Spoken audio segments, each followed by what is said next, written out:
Hello everyone and welcome back to a new video.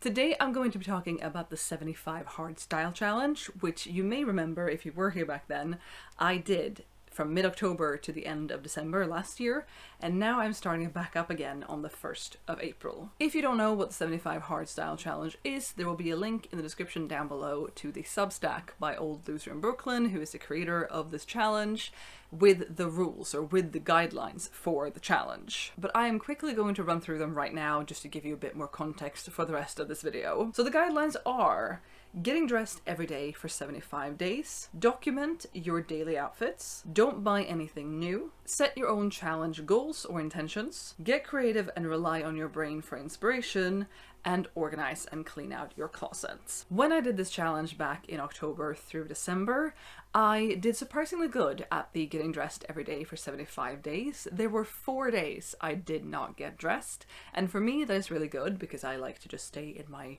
dressing gown on the weekends and not really get dressed. However, a lot of, or multiple of, or quite a few of my outfits during those 75 days were still relying on loungewear. And that's not terrible, that's not bad, that's not against the rules or anything, but I want to get more wear out of my non-loungewear clothes.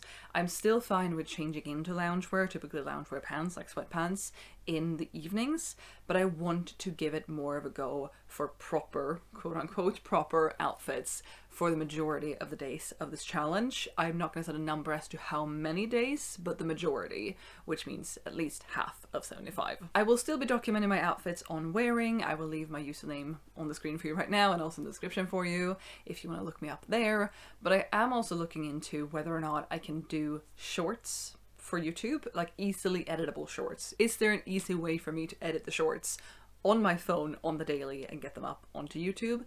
Then that's something I would consider doing. But I'm not saying I would make them every day, even if I was able to edit them on my phone, which I think I should be able to, but I'm still looking into that a little bit. I just don't want to have to rely on a computer and having access to one of those every day to get the videos out, and that is partially why I'm not fully saying that I will definitely do these short videos in which I show you my daily outfits, nor that I will do them every day if I'm even able to edit them. As for the don't buy anything new during the challenge, I very much do intend to stick to that. I have no desire to go, well, I do have the desire to go shopping, but I don't want to shop anything. I don't want to buy anything clothing-wise, accessory-wise for the duration of this challenge, but there is something that is happening during this challenge. In mid-April, the Swedish Society for Nature Conservation hosts clothing swaps all over the country with the purpose to swap your clothes. Obviously, that's what a clothing swap is. And I am intending to go. It is something I have as a goal for the year anyway, to go to one. And I also have some pieces that I cleared out of my closet last year that are in really good condition and I haven't been able to sell on Vinted, or they haven't gotten sold on Vinted. And I feel good bringing them to a swap, and so I'm going to do that. I am going to either 1 or 2 swaps. We will see what my schedule looks like for that weekend. I have some plans possibly for the Saturday that I don't know if I'm going to do, but I'm going to go to at least 1 clothing swap. And the 2 I've been looking at, you're allowed to bring 5 pieces and you get 5 coupons, 5 tokens to use on other pieces. And there's a very real risk that I don't find anything that I like at either of these swaps, or I find more than 5 things and then I have to obviously make my decisions and only get 5 of them. But I'm really looking forward to going to a clothing swap. This does mean that I won't be buying anything new during the swap, but I am still introducing pieces into my wardrobe. And that is something that I don't mind doing. I am setting out with the intention that I will be going to at least 1 clothing swap, and I may or may not bring some pieces home, and that is perfectly fine. It's an intentional thing that I'm doing, and we'll just see if anything gets added to my wardrobe. As for my own goals and intentions for this challenge, I am doing 2 this time around, and they are linked to things I keep talking about on my channel as is. The first one relates to my cost per wear. I am on a mission this year to get my cost per wear down to a sum that I'm happy with, or happier with at least. I want to get wear out of the clothes in my wardrobe, and I've been doing decently so far. Decently. There will hopefully be a video next Monday. If everything goes to plan, there will be a video on Monday the 6th telling you about my March wrap up. I'm filming this on the 24th, so I still have a week left of the month, but it's going okay. But even so, I am on a mission to bring my cost per wear down, and I've been mulling it over and trying to think, what is my goal for the 75 days? Like, where do I want to be mid-June when the challenge ends? Because I'm starting at April 1st, that'll be about mid-June. Where do I want my cost per wear to be at that point? And I am aiming for 28 Swedish kronor on average between all of my items. My goal for the year is 20. I am not going to tell you exactly where I'm at right now because that will spoil next Monday's video, but I want to bring it down to 28, and I feel like that's actually low. Maybe. But I'm going to say 28, and anything lower than that is great and a big pat on the back for me. The other goal I'm focusing on this year and also want to have as an intention for this challenge is the wearing everything in my wardrobe thing. I am on a mission this year as well to wear everything in my wardrobe at least one time, and my goal for March is to hit the 50% mark, to have worn half of my wardrobe in the first 3 months of the year. We are in spring now. It's not fully super warm yet, but it has been a couple of evenings, a couple of afternoons have been relatively warm, she says, having had very cold winter temperatures. So anything is better than what that was, but I'm thinking mid-June might still not be super warm, so I don't think I will have worn all of my summer appropriate pieces at that point. But my goal for March is 50%, and what is then a reasonable amount to have worn by mid-June? Again, bearing in mind that mid-June probably isn't all that warm. It's going to be warmer than now, I sure hope, but it's not going to be 25 degrees. I am thinking 65% is a good aim. And that might also be way too low, just like the cost per wear aim might be way too low or way too high in that case. I could probably go lower, possibly. But having 65% worn as an aim feels pretty good, and if it ends up being 70% or 75% or 72%, I'll be very, very happy, but I want to aim for 75%. Moving on to the get creative and rely on your own brain for inspiration intention.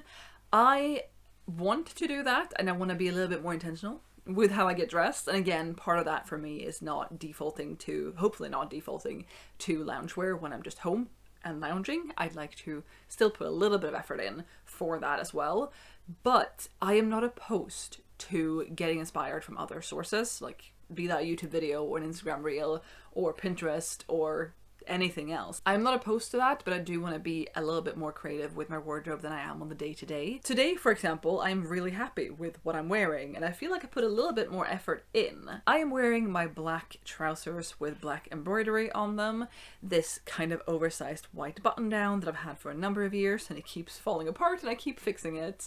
And then this pink tabard overdress overshirt kind of thing on top that I thrifted in last week's video, or I showed it to you in last week's video. I really enjoyed this outfit today. I have been really comfortable in it, both physically but also how I feel emotionally and mentally about and in this outfit. I have been very happy about it. I don't know how wild and crazy it is, but I definitely feel like I put more effort in than if I'd just worn the trousers and the button down. And that doesn't necessarily mean that I need an extra layer like the tabard, I keep calling it that, is, or what it's doing, but still I want to have a bit more thought, I guess, behind what I'm putting on. And my style is a bit eclectic, but I also did my Venn diagram video where I divided into at least 3 circles and the overlap pieces of it. And I'm not saying it needs to be an extra piece, I'm not saying it has to be a bright color with a neutral outfit, but I want to have a little bit more interest, I guess, for me in my outfits. And I also want to accessorize. I am very bad at accessorizing. Not that I'm bad at doing it, but I'm bad at doing it, as in I don't do it. I know how to put a belt on, I can put earrings in, I have my ears pierced, but I just don't do it. I'm not in the habit of doing it, but I have earrings I really want to wear. I have belts in a bunch of different colors that therefore could go with a lot of different things in my wardrobe. I have a neck scarf or head scarf that I could use. I have some necklaces, those things. And I just wear the same things all the time. I wear my rings that I don't take off, and then I've been wearing this silver heart on a chain probably for a year at this point without taking it off, and I'm fine with that. But I have accessories that would be really fun to play with, and so I want to do that. And I was thinking about this for a bit, and like, oh, what frequency do I want to use accessories for? Do I want to track how often I do it? Do I get some sort of points system? Probably not. But I landed on wearing accessories, not the ones I'm currently wearing, at least for 20 days. of this challenge. 20 days out of the 75. I think that's a good amount. I mean, it's so much more than I do it now, so it's going to be a massive increase. Even if I just do it twice, it's going to be a massive increase compared to what I do normally and what I have been doing for a long, long time. And I think it could be really fun. There are times where I'm like, oh, right, I have earrings. And then I'm already out the door. I'm already not home. And I just forget to put them on. It's not a step of my getting dressed. And I'm not saying that I want to change that and after the 75 hard style challenge, get dressed with accessories every single day. That's not what I'm saying. But I have things I want to use. I'm not currently using them, and this feels like a good time to challenge myself to do that as part of this challenge. Now, another one of the original guidelines and intentions is to clean out and organize your closets. And that is something that I really do want to do. Hopefully there are not a bunch of pieces that I'm getting rid of. I feel pretty in tune with my wardrobe. I have a lot of pieces I like, but I know of at least one skirt that doesn't fit me anymore and thus shouldn't be staying. It's not fair to the skirt to be stuck in my wardrobe and not getting worn. But also when it comes to the organization, I am generally happy with my system. I have clothing racks that have my hanging clothes in a rainbow order, and over there I have my cubbies that hold my pants and shorts, my knitwear and my t-shirts. Those are not on hangers. And I like my system, it's working well for me. However, I used to have a curtain rod hanging over here. And a couple months ago that broke because the load that I had on it, all of my hanging clothes, was a bit too heavy for it. And so it got bent out of shape and it snapped and it was not great. And when that happened, I moved my hanging clothes over to 2 freestanding clothing racks. And I just did that kind of haphazardly. It's still somewhat in a rainbow order, but it's not in the rainbow order I'd like. Plus the clothing racks, which are behind you, that's why I'm pointing, are also less hanging space than the curtain rod was, and so everything's more cramped and gets more creased and it's harder to grab things off the racks. And so I want to fix that. Either put a new rod up, get another clothing rack that could hold some of the pieces, something like that, plus organize it by color again. My cubbies are not by color, they are by type of item, and that works really well for me, so far at least. I might want to change that up at some point, we'll see. But the clothing racks behind you I want to fix. I want to put them back to where I want them to be and how I want those clothes organized, and that is something I'm going to do during this challenge. A thing though with if I clean anything out of my closet, if I declutter anything from my closet, is that that will affect my cost per wear. If I part with something that has a low cost per wear and I have other items in that category, removing this one that is pulling the cost per wear down might make the overall cost per wear for that kind of item increase, right? Unless I'm thinking this completely backwards. And on the opposite side, if I have something in my wardrobe that has a high cost per wear that I haven't worn that many times, and for whatever reason I am choosing to part with, that will lower my cost per wear even though I don't wear it. Even though I'm not lowering it by wearing the item, removing that item completely from the equation will lower the cost per wear. And that is not how I want to lower my cost per wear. I don't want to get rid of things out of my wardrobe just to lower the cost per wear and be like, yay, I did it, I managed the thing. But if I have items like that skirt, for example, which is sitting at a high cost per wear, last time I checked, and I don't think it's magically been worn without me knowing, then that will lower the cost per wear, and that is fine. But it's not generally the way I want to go about lowering the cost per wear.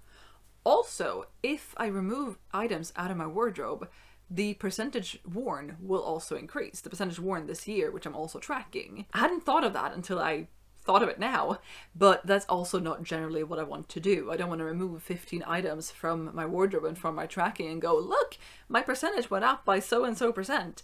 That is not the goal, but it is a side effect of if I remove anything. But those are my goals for the 75 hard style challenge. And again, I'm starting it on April 1st, and I think that means I will run it through June 18th, June 15th, somewhere around there. Last time I ran the challenge from October 18th through December 31st, and I'll have a number or a date on the screen for you right now telling you what my end date is for this time around. I am really excited to be doing this challenge again, and like I said, I hope I will be making those shorts, the YouTube shorts, to show you my daily outfits. Hopefully I can get that to work without too much effort and problems. Technology, Not always great, but hopefully it works out. But that is all I have for you today. Thank you so much for watching. I would love to hear in the comments down below if you have any thoughts on the 75 hard style challenge, if you've done it, if you haven't, if you think it sounds like a good idea or a bad idea, if you have any words of encouragement to send me off with on my journey into this challenge. And I'll be back with another video soon, so I hope to see you then. Bye!